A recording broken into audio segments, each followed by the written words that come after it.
1월 22일 수요일 하나님 말씀입니다. 오늘은 출애굽기 2장 말씀 같이 읽어보도록 하겠습니다.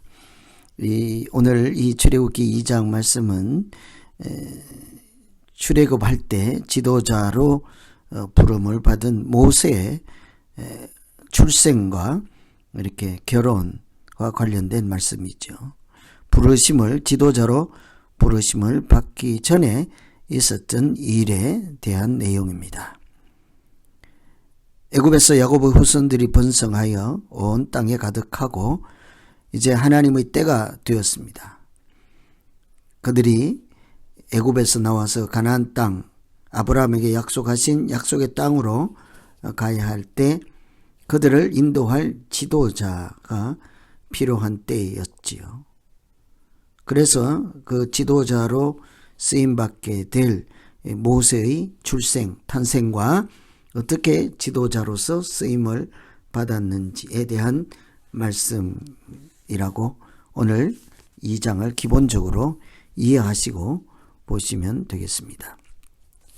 우선 모세가 출생할 때 특이한 장면은 히브리 민족으로 태어난 아들들 다 죽여라 해서 모세도 태어나서 석 달 동안은 숨겨서 키웠죠. 그런데 3절에 보시면 더 이상 숨길 수 없게 되었다고 해서 갈대 상자에 아기를 담아서 나일 강가 갈대 숲 사이에 두었다고 하죠.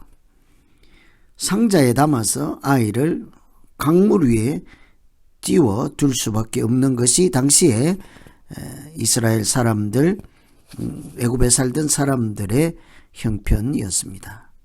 그런데 여기서 눈여겨볼 것은 모세가 태어나서 이렇게 갈대 상자에 이렇게 담겨진 채로 물 위에 떠다녔다. 이런 모세의 탄생 비화는 사실은 이스라엘 민족들의 그 구원받는 장면과도 연결된 암시하는 내용이라고 볼 수 있습니다. 갈대상자 테바라고 하는데 그것은 노아의 방주와 같은 것이죠. 모세의 갈대상자나 노아가 만든 방주, 그것은 구원하시는 하나님의 은혜를 보여주시는 구원의 수단이지 않겠습니까?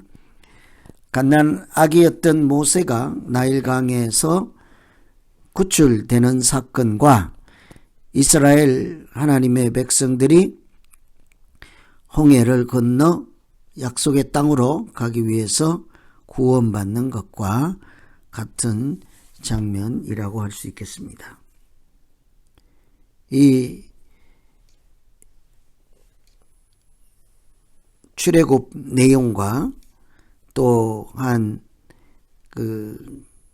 노아를 통해서 방주를 만들어서 하나님이 구원하셨던 일과 모세가 강에서 상자에 담겨져 있어서 그 생명을 구원받는 일, 이런 것들이 서로 이렇게 연결되어서 하나님께서 그 자녀들을 어떻게 구원하시는지를 모세 인생을 통해서 작은 그림을 통해 큰 그림을 예고하시고 보여주시는 그런 모세의 일생을 볼 수 있죠. 하나님은 구원을 위해서 이렇게 지도자를 세우시고 모세를 하나님의 뜻을 이루어가는 통로로 삼으시는 그런 말씀으로 볼 수 있습니다. 우선은 이렇게 모세가 방주에서 구원받은 노아 시대의 사람들처럼 모세의 인생을 통해 하나님이 장차 구원하실 밑그림을 보여주실 때에 그 모세를 지도자로 이렇게 세움을 받게 하시죠.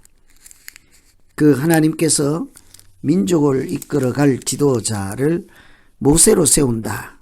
왜 모세여야 할까? 이런 생각을 해보지 않습니까? 이 모세는 당시에 애굽 공주 왕궁에서 자라다가 나중에 이렇게 그 애굽 사람들 중에 한 사람을 쳐 죽여 모래 속에 감추니라 해서 자기가 잘못한 것 때문에 망명생활을 가야 했습니다. 40년이 세월이 지나고 나서 모세는 어른이 되었죠. 결혼도 하고 자녀들을 얻게 되었습니다. 그 후에 모세가 하나님의 부르심을 받고 지도자로 쓰임 받는 것을 볼 수 있죠. 그래서 이 모세가 부름받을 때는 나이가 80입니다. 고난의 세월 40년을 보내고 왕궁에서 40년을 살고 또한 80년의 세월을 통해 모세는 나이도 많이 먹고 성숙한 장성한 어른이 되기도 하였지만 사실은 영적으로도 장성한 사람이 되었습니다. 왜냐하면 11절에 보시면 그들이 고되게 노동하는 것을 보더니 히브리 사람 곧 자기 형제 치는 것을 본지라. 이 모세의 눈에 자기 동족이 어떻게 사는지 고되게 노동하는 사람들의 모습이 어떤지가 모세의 눈에 들어온다는 얘기거든요. 자기가 아쉬운 것이 없고 부족함이 없으면 다른 사람들의 어려운 형편이 눈에 들어올 수가 없습니다. 그런 것은 다 지도자의 눈, 아버지의 눈, 어머니의 눈에나 보일 법한 것들이죠. 그래서 고되게 노동하는 것을 본다 하는 것은 단순히 시각적으로 인식하는 것을 넘어서 그들의 형제들의 어려운 마음, 상한 심령, 억눌린 그런 고통당하는 가난한 마음 이런 것을 다 인식한다는 얘기죠. 그래서 모세는 동족이 당하는 것을 보고 가만히 있을 수가 없어서 형제들을 찾아 나서고 그들 사이에서 선한 일을 어떤 일을 해야 할 것인가를 고민하는 이런 보는 눈을 가진 사람이었습니다. 그래서 이 세상을 하나님의 관점으로 새로 볼 수 있는 그런 사람들이 사실은 지도자로 부르심을 받게 됐죠. 예레미야에 보시면 예레미야는 이런 말씀을 합니다. 내가 다시는 여호와를 선포하지 아니하면 내 가슴이 불이 붙는 것 같다. 마땅히 자기에게 주어진 하나님의 일을 감당치 않을 때 고통, 또 자기 눈에 들어오는 하나님이 주시는 그 사명, 일 이런 것이 이렇게 인지되고 자각이 되고 가슴으로 느껴지는 사람들, 그런 사람들을 하나님이 지도자로 사용을 하시죠. 그런 사람들은 자기가 자기 자신을 돌보는 사람이 아니라 사실은 다른 사람 민족을 돌보는 그런 마음을 가진 사람입니다. 모세가 백성을 돌아볼 생각을 하였다는 것은 새로운 결단을 하였다는 이야기죠. 히브리서 11장 믿음의 선조들이 나오죠.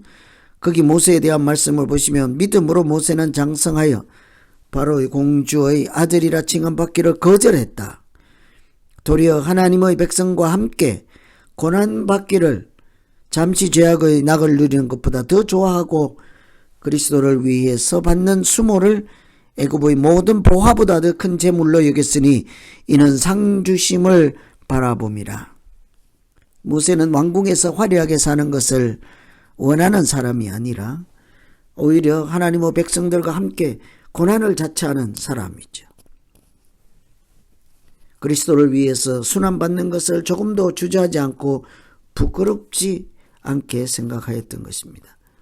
그래서 이 모세는 자기를 돌보는 사람이 아니라 백성의 입장에서 백성을 돌보고 그들 고난 가운데 함께 하려고 했던 사람이지요. 그래서 지도자로 쓰임받는 사람은 바로 이런 사람입니다. 다른 사람들의 질고 고통, 어려움 이런 것들이 눈에 들어오는 사람이죠. 그렇지만 모세는 그 마음만 갖고는 지도자로 쓰임받을 수 없었습니다. 크고 작은 일에 훈련을 받고 하나님 앞에 충성을 다하는 사람으로 거듭날 때 하나님이 그를 사용하시죠. 작은 일에 성실할 때 하나님이 민족을 인도하고 지도하는 지도자로 세우시기 때문입니다. 작은 일에 최선을 다하고 훈련을 받고 그렇게 하다 보면 사람의 됨됨이, 지도자의 능력, 사랑의 힘, 은총을 하나님께 받아서 누리는, 그래서 그것을 나누어 주는 신앙적인 힘, 이런 것들이 나오게 되지 않겠습니까? 그래서 모세는 지도자는 위기 때 강함을 나타내고 위기 때 누가 지도자인지를 노출하는 것처럼 모세는 그렇게 평소에 작은 일에 성실히 하고 하나님의 때에 큰 일을 맡아서 할 수 있는 인물로 거듭나게 된 것이죠. 왕궁에서 살다가 민족을 생각하고 또 그들을 고난당하는 자를 돕기 위해서 살인자로 도망을 다녀야 하고, 그러던 중에 하나님께서 모세를 부르시고 이렇게 앞으로 민족의 지도자, 출애굽 지도자로 사용하지 않겠습니까? 그래서 이 모세는 자기 인생을 통해서 이스라엘 백성들의 미래를 보여주고 자기 개인적인 그런 삶을 통해서 지도자가 어떠해야 되는 사람인지를 동시에 보여주는 사람이기도 한 것이죠.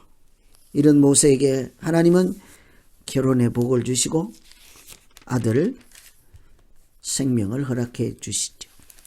모세는 아들을 낳고 그 이름을 게르솜이라고 이름을 지으셨습니다.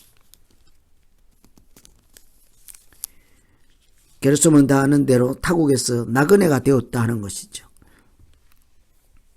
나그네라고 하는 것이 하나님께로부터 와서 하나님께로 가는 사람들이라 할 수 있습니다. 타국에서 하나님의 백성으로 살다가 다시 하나님 품 안으로, 약속의 땅 안으로, 하나님의 통치 영역 안으로 이렇게 들어가기를 사모하고 사는 사람들, 그런 사람들이 진정한 나그네이죠. 나그네는 스스로 왕 노릇하려고 하는 사람이 아닙니다. 자기 집착하고 또 자기 인생을 고집하는 사람이 아니라 하나님의 뜻을 깨닫고 그 뜻을 붙잡고 하나님이 쓰시는 인생을 따라 한 걸음씩 한 걸음 걸어가는 사람이 바로 이렇게 나그네죠. 하나님 앞에서 살아가는 나그네라 할 수 있습니다. 그래서 어떤 면에서 보면 나그네는 이렇게 불쌍한 사람이 아니라 하나님을 향해서 순례자로서 자기 인생을 살아가는 그런 모습이 있죠. 야곱이 바로 앞에 섰을 때 험악한 세월을 산 나그네라고 하잖아요. 하나님 앞에서 살아가는 사람들입니다. 모세는 왕궁에서 살던 인생을 접고 광야에 나가서 훈련을 40년 동안 하고 이제 드디어 3장에 가시면 하나님의 부르심을, 사명을 이렇게 부여받지 않습니까? 그 사명을 감당하기 전에 이미 자기 인생을 통해서 갈대상자에 강물이 띄워져 있는 것을 공주를 통해서 발견하게 하시고 건져내어서 유모를 두고 이렇게 자기 생명을 지키고 구원해 주시는 이런 장면들이 하나님께서 이스라엘 민족을 눈여겨보시고 품고 계시고 구원해 주시고 하나님의 자녀로 살아가게 하는 그런 은혜를 모세를 통해서 볼 수가 있는 거죠. 모세의 인생은 나중에 자기가 결혼을 하고 또 나그네로서 40년의 세월을 또 보내면서 자기 아들들을 낳고 이름을 짓고 그렇게 살아가지만 사실은 하나님은 그 모세를 눈여겨보시고 24절에 보시면 하나님이 그들의 고통 소리를 들으시고 하나님이 아브라함과 이삭과 야곱에게 세운 그의 언약을 기억했다고 합니다. 이제 실제로 모세가 하나님이 그 이스라엘 자손들을 돌보시고 그 기억하신 그런 은혜를 구체적으로 이제 그의 자녀들인 하나님의 백성들이 누릴 수 있도록 하나님 손에 붙들림 받은 쓰임 받는 사람 이렇게 등장하는 것을 볼 수가 있습니다. 그래서 2장은 모세가 출생했으나 갈대 상자에 버려져 있을 때 하나님이 바로의 공주를 통해서 구원해 주시고, 그러나 그 방주, 그것은 바구니는 앞으로 장차 이게 이스라엘 민족들을 구원하실 하나님의 은혜와 관련되어 있을 뿐만 아니라 노아 시대에 이게 창세기에 하나님께서 노아의 방주를 통해서 구원하셨던 그런 은혜들 같이 연결해서 이해하시면 도움이 될 것입니다. 오늘 2장 말씀으로 모세의 출생과 동시에 갈대 상자와 하나님의 구원의 은혜의 통로로 쓰임받는 것을 보고, 또한 이렇게 피난하여 미디안 제사장에 가서 결혼을 하고 자녀를 낳는 과정 가운데 하나님의 사람으로 더욱 성장하고 사명을 감당할 준비를 하는 이런 모세의 장면을 연상하시면서 우리가 어떻게 하나님 앞에서 살아갈 것인가를 고민하면서 출애굽기 2장 읽어보시면 되겠습니다. 이 모세를 부르시고 사명을 주시는 그 다음에는 24절에 하나님이 그들의 고통 소리를 들으시고 하나님이 아브라함, 이삭, 야곱에게 세운 그 언약을 기억하였더라. 하나님이 우리와 맺은 언약을 기억하셨다는 것은 그 언약이 이루어질 때가 되었다라고도 할 수 있는 거죠. 25절에 그래서 하나님이 이스라엘 자손을 돌보셨고 하나님이 그들을 기억하셨더라. 이것이 하나님의 은혜예요. 하나님 우리를 기억해 주시고 우리를 돌보시기만 하면 우리는 아무 염려 걱정할 것이 없는 것입니다. 오늘 그래서 모세의 출생 가운데 하나님의 섭리가 어떻게 역사하는지를 살펴보시고, 또한 멀리 미디안 제사장에게 피난하였을 때 하나님의 지도자로 부름받을 사람으로 광야에서 훈련까지 통과하시는 이런 것들을 보고 참으로 믿음으로 사는 것이 무엇일까? 하나님께 쓰임받기 전에 내 자신이 먼저 훈련받고 준비가 되어지고 말씀이 충만해지고 은혜가 충만한 사람으로 거듭나게 하시는 하나님께 소망을 두고 우리가 이 땅에 살면서 크고 작은 어떤 모양이든지 간에 하나님께서 역사하시고 구원하시는 은혜의 통로로 쓰임받는 그런 믿음 생활 되기를 기원합니다. 2장은 모세의 출생, 또 모세의 장성함, 또 모세의 결혼, 그래서 그가 하나님 앞에 부르심을 받는 준비 단계에 있던 말씀입니다. 이런 말씀 보시면서 우리도 얼마든지 하나님 앞에 나아가서 부끄럽지 않는 존재로 사명을 능히 감당하며 살아가는 믿음 생활하게 하여 주십시오. 이렇게 기도들 하시면 되겠습니다. 이제 우리 같이 한번 기도합니다.